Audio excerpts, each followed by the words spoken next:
Imaginemos, por um instante, o seguinte cenário, tá? Há uma exigência absoluta, inegociável para quem está participando de um evento. Aham. É obrigatório caminhar, sem parar. Mas não é um passeio casual, sabe? É imperativo manter um ritmo constante, Cravado, né? cravado, de exatos 4,8 quilômetros por hora. O que, bom, parece bem tranquilo nos primeiros 20 minutos. Sim, até você começar a cansar de verdade. Exato. Mas, tipo, se o ritmo cair, mesmo que por uma fração de segundo, por causa de uma cãibra ou um tropeço bobo, soa um aviso. Um aviso formal, né? Verbalizado e super impessoal. Isso, como uma infração de trânsito. Só que, caramba, aplicado a um limite do corpo humano. E o mais tenso é que esse primeiro aviso soa como um alerta severo. Aí o segundo já aperta o cerco e o psicológico começa a falhar ali mesmo. Nossa, sim. O terceiro já é a linha final. Porque, no quarto aviso, a punição não é uma simples desclassificação ou uma multa. A punição é a morte. Um tiro. Imediato. Ali na beira da estrada mesmo, e o jogo simplesmente continua pro resto do pessoal. É uma premissa visceral que brinca muito com aquele nosso medo mais primitivo de ser deixado para trás. E o que torna isso tão assustador, na verdade, é a criação de uma regra totalmente binária, sabe? É caminhar ou morrer. Não tem meio termo. Não existe área de descanso, não existe negociação, e isso força o ser humano a acessar um instinto de sobrevivência brutal, que a nossa sociedade moderna quase nunca precisa acionar. E é exatamente a partir dessa tensão absurda que o nosso mergulho de hoje ganha forma. A gente tem sobre a mesa uma variedade bem fascinante de fontes para analisar. Com certeza. Fontes bem diversas, aliás. Pois é. A nossa discussão começa com um filme de suspense distópico super brutal que acabou de sair dos cinemas e chegou no streaming agora em janeiro de 2026. Baseado numa obra clássica do Stephen King, inclusive. Exatamente. Mas a ideia não é ficar só na ficção, né? A gente vai cruzar essa obra com artigos acadêmicos super densos sobre a sociologia do esporte. E depois dá um salto enorme no tempo e no espaço. Sim, aterrissando direto nos registros históricos reais e bem sangrentos da década de 1930 na China, e ainda por cima finalizando com a análise de um épico musical de propaganda governamental de 1965. À primeira vista, pode parecer uma junção completamente caótica de assuntos, sabe? O filme atual de Hollywood, sociologia esportiva, guerra civil asiática e teatro musical chinês. Exato, mas tem um fio condutor muito robusto conectando tudo isso. A missão aqui é explorar uma obsessão histórica, profunda mesmo, da humanidade pela resistência extrema. Sim. A gente quer entender como a fronteira que separa a sobrevivência crua lá dos livros de história, da violência empacotada e consumida como forma de entretenimento, é muito mais fina do que a gente gostaria de admitir. Nossa, perfeitamente colocado. Então, vamos destrinchar essa história começando pela nossa porta de entrada mais recente, que é o impacto cultural do filme A Longa Marcha Caminhe ou Morra. Um título bem direto. Super direto. A premissa que a gente descreveu no começo é basicamente o coração dessa história. Ela se passa numa versão distópica da década de 70 nos Estados Unidos, logo após uma Segunda Guerra Civil. Um cenário bem caótico, né? Muito! E aí, 50 adolescentes, um de cada estado, são colocados nessa marcha sob o comando de um regime militar.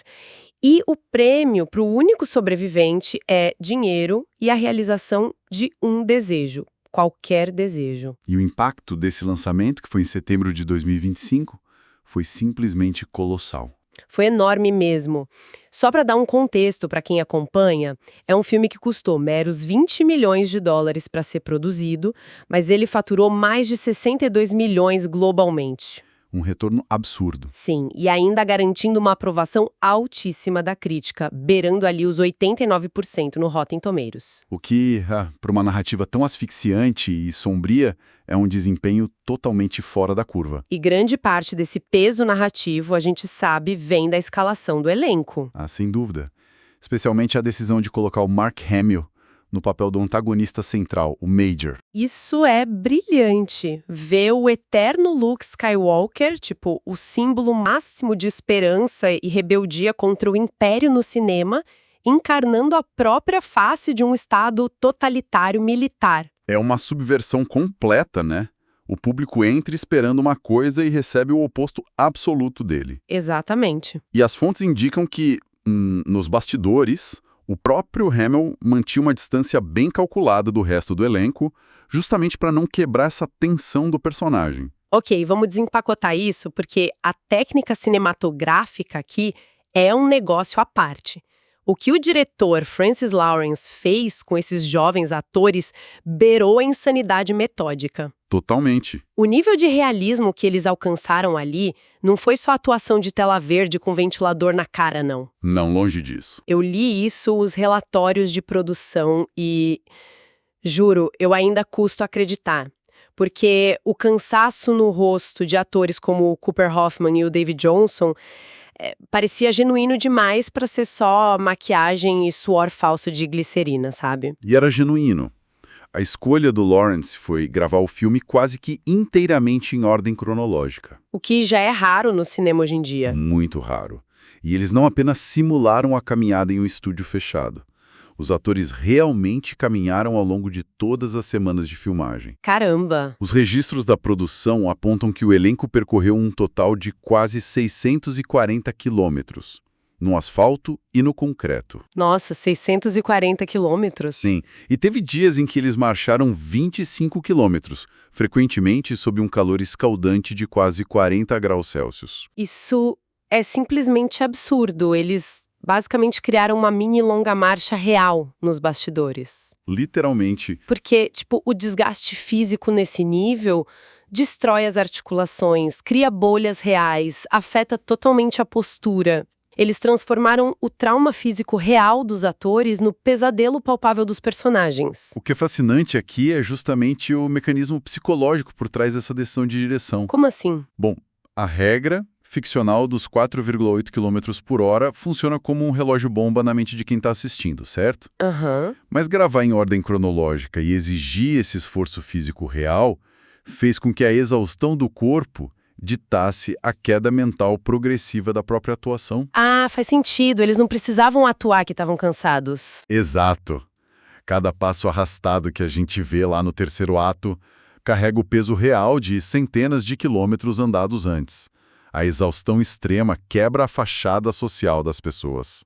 Ninguém consegue fingir que tá bem sentindo dor de verdade. Não é possível sustentar uma atuação super polida quando o seu corpo está gritando por oxigênio e descanso, sabe? O instinto mais primitivo vem à tona. É profundamente desconfortável assistir adolescentes marchando para a morte na ficção.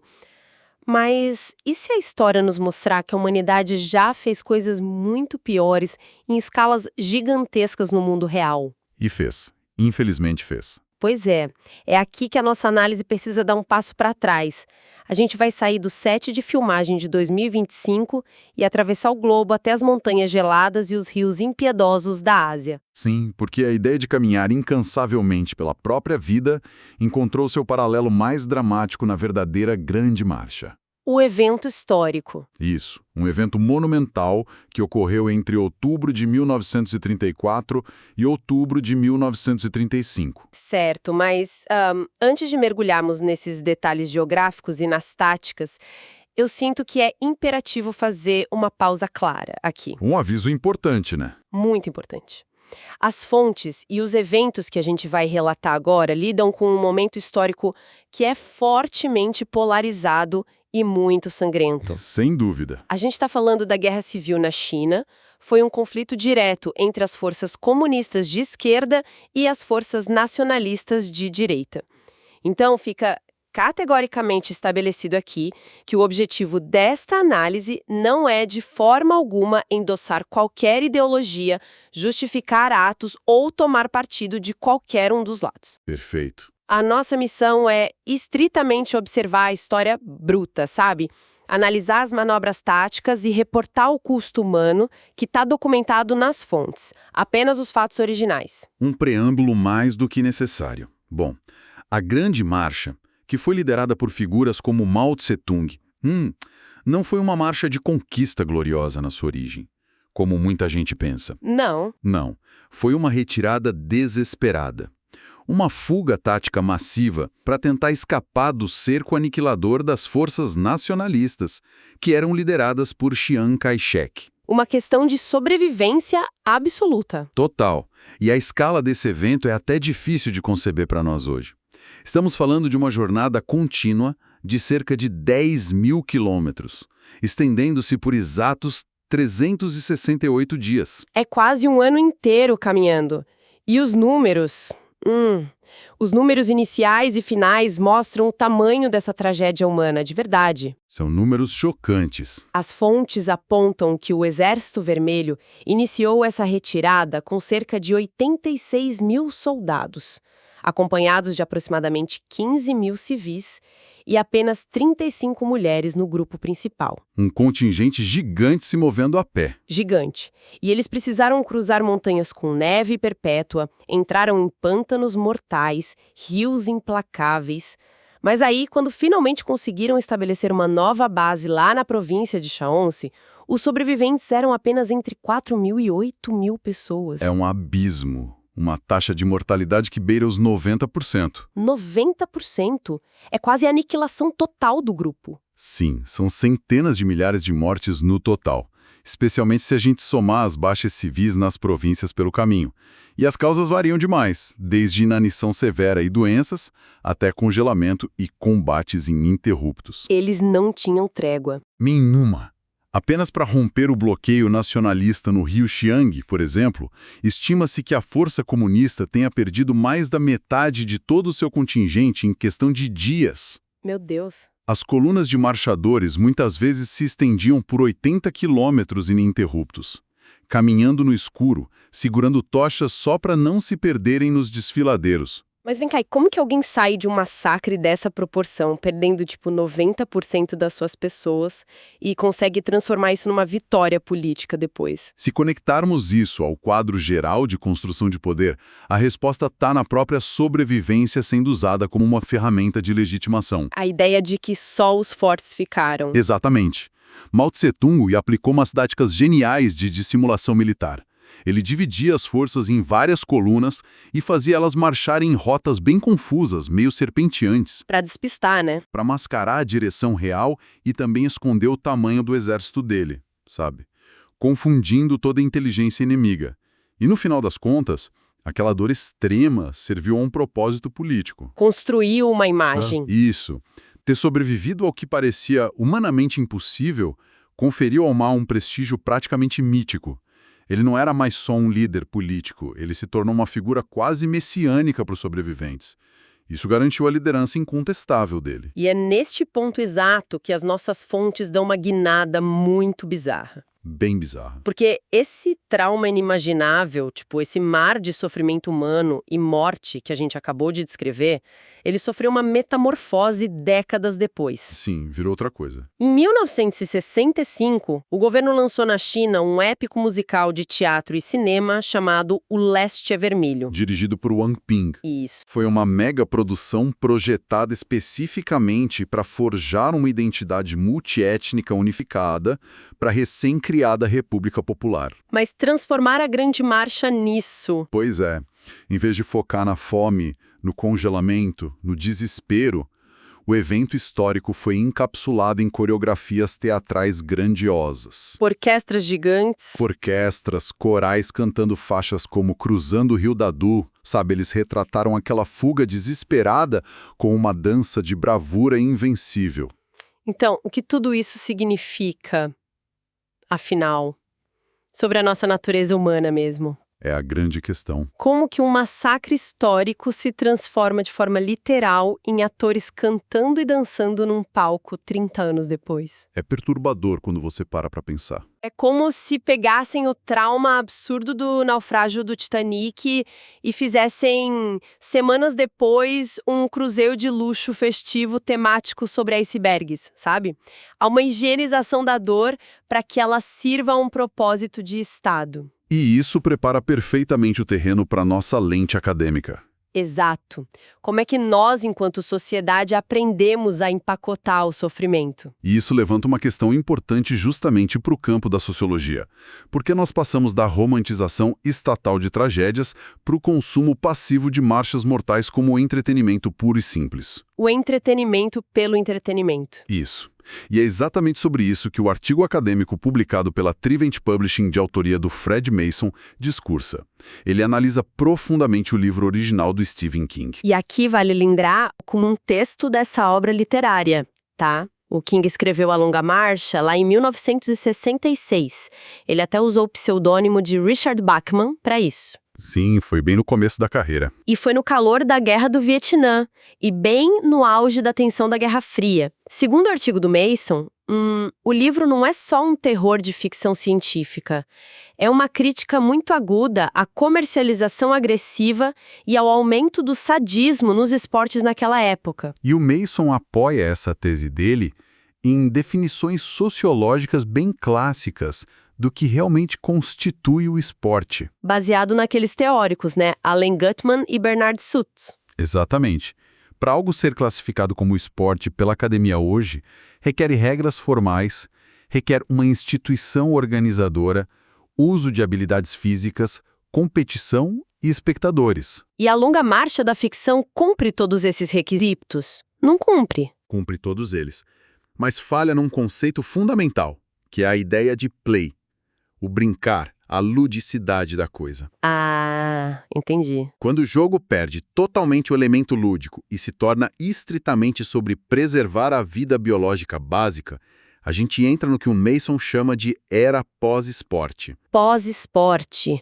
E o motor que financia e exige que esse pós-esporte macabro continue existindo é justamente o público. É quem consome. No livro, a crítica social é escancarada através de uma analogia com o Coliseu da Roma Antiga. O público deixa de ser formado por indivíduos normais, com empatia, e se funde numa entidade única. E o livro chama essa entidade de A Multidão, com M maiúsculo. A multidão. Isso. E o autor chega a descrever essa multidão simultaneamente como Deus e Mamon. E deixa eu fazer uma pausa rapidinha aqui. Mamon é aquela figura bíblica clássica que personifica a ganância, o apego doentio à riqueza material, correto? Perfeitamente correto. E a escolha desse termo não é acidental, de jeito nenhum. Imagino que não. Ao chamar a multidão de Deus e Mamon, a obra está dizendo que o público tem um poder divino, de vida e morte sobre aqueles jovens. Ele exige um sacrifício de sangue, mas que, ao mesmo tempo, ele quer consumir esse sangue de uma forma super mercantilizada. Como um produto altamente lucrativo mesmo. Exato. A multidão idolatra os competidores, torce por eles feito louca, mas no fundo da alma, o que eles querem mesmo é o espetáculo da queda. Aqui é onde a coisa fica realmente interessante. Porque isso transcende o livro, transcende o cinema. Vamos pensar um pouco nos formatos de entretenimento das últimas 2 décadas. Opa, agora você tocou no ponto central. Claro, a gente não tem fuzilamentos sendo transmitidos na televisão, mas pensa nos reality shows modernos de sobrevivência. Programas onde pessoas reais são largadas sem roupas e sem comida em selvas hostis. E o público ama. Ama! Ou aqueles reality shows de confinamento clássicos, onde os participantes ficam acordados por 48 horas seguidas, de pé em cima de um toco de madeira, sob chuva e sol. Tudo isso apenas para ganhar um carro popular ou um prêmio em dinheiro. É bizarro. É assustador notar que uma distopia pesada de ficção, escrita lá nos anos 60, se tornou basicamente a nossa grade de programação normal de domingo à tarde. Verdade. Pessoas comuns se sujeitando a uma degradação física extrema e o público assistindo de boa, confortavelmente do sofá, comendo pipoca e julgando no Twitter. Essa é a mercantilização da miséria humana, mascarada sob aquele rótulo bonitinho de competição justa ou teste de limites. O King realmente previu a era dos reality shows com uma precisão cirúrgica. Reviu muito antes da internet.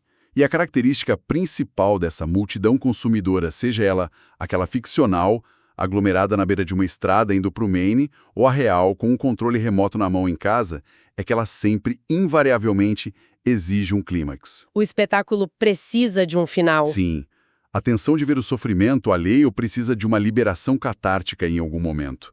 E é exatamente isso que nos conduz de volta à adaptação cinematográfica de 2025 e aquela sua grande reviravolta no final. Sim, porque para quem leu o livro, houve uma alteração profunda no desfecho dessa história, nas telas. Uma mudança bem radical. O roteirista J.T. Molnar modificou o final original e dizem que o próprio Stephen King aprovou a mudança com bastante entusiasmo. O que já valida muita coisa. Muito.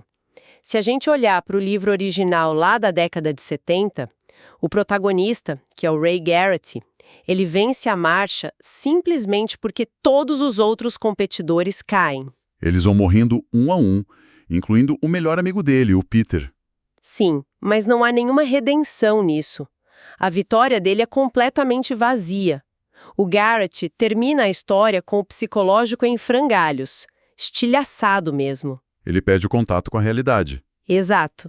Ele começa a alucinar. Ele enxerga uma figura sombria, misteriosa lá na frente e simplesmente começa a correr de forma desenfreada em direção à escuridão. O livro acaba aí. É um encerramento intensamente nihilista, sabe? Ele espelha perfeitamente o trauma e a desesperança de toda a juventude americana daquela época, com conflitos como a Guerra do Vietnã. É a destruição da juventude, né? Isso. A mensagem ali era bem clara. Não há como vencer de verdade se você participa de um sistema corrompido desde a raiz. O sobrevivente, no final, é apenas uma casca vazia. Faz todo sentido. Mas aí, no filme de 2025, a dinâmica do clímax é totalmente reescrita para quem está no cinema. E como foi essa mudança? O Garrett decide, no meio da pista, que não vai mais jogar o jogo deles. Ele para de caminhar deliberadamente, ele comete um ato de autossacrifício, permitindo assim que o amigo dele, o Peter, seja o último a ficar de pé e vence a marcha no lugar dele. Nossa, forte. Muito. E aí o Peter vence e recebe o direito de pedir o seu desejo supremo, o grande prêmio. Sabe o que ele exige? O quê? Uma carabina M16. E assim que ele recebe a arma, ele simplesmente aponta e executa o Major, aquele personagem sádico do Mark Hamill. Ele se vinga? Sim, ele vinga todos os meninos que marcharam e morreram e vinga a morte do próprio pai do Garrett. Mas aí entra a minha grande dúvida sobre isso. Pera, eu preciso entender uma coisa com você. Pode falar. Ver um vilão totalmente sádico e totalitário receber a Justiça na ponta de um fuzil, ali na hora, não é exatamente o alívio catártico que o público espera vivenciar num cinema. Tipo, isso é uma vitória? Não é. É uma provocação fantástica essa sua pergunta. E a genialidade dessa mudança de roteiro reside exatamente na dualidade perturbadora desse momento final. Dualidade. Sim, porque o roteirista cria uma situação que engloba, simultaneamente, a melhor e a pior faceta da natureza humana. O ápice da humanidade, a parte boa, está no sacrifício do Garrett. Ao desistir. Exato.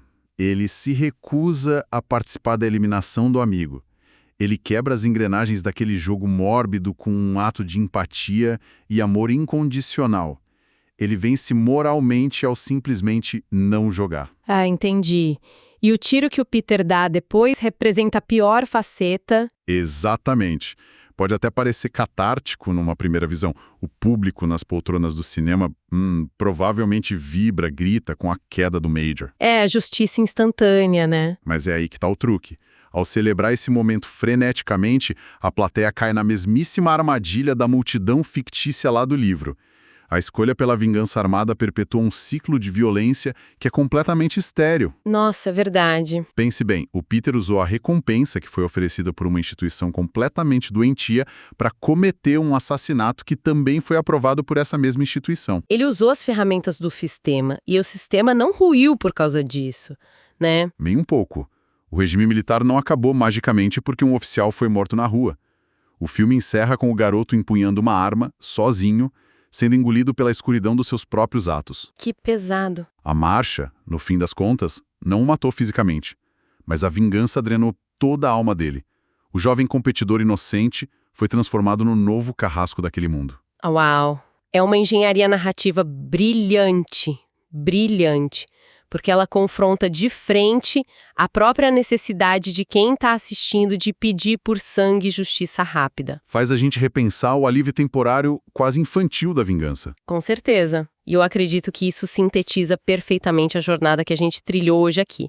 A gente analisou a ideia visceral da resistência constante na sociedade. Uma longa caminhada. Literalmente, a gente começou lá nas montanhas impiedosas e nos pântanos mortais da China, na década de 30, onde o custo de sobreviver forjava mitos e lideranças sobre montanhas de corpos reais. Depois nós transitamos para o asfalto fervente daquele set de filmagem em 2025, onde o colapso físico de atores reais traduziu o desespero mais primitivo para as telas de cinema. E, finalmente, nós atravessamos toda a teoria sociológica que expõe a fome meio insaciável da nossa modernidade por espetáculos que flertam perigosamente com a crueldade pura. O que resulta num convite compulsório, eu diria, à reflexão sobre os nossos hábitos diários de consumo cultural. A gente precisa olhar para o espelho. Muito, porque existe uma facilidade enorme em olhar lá para as arenas de gladiadores da antiguidade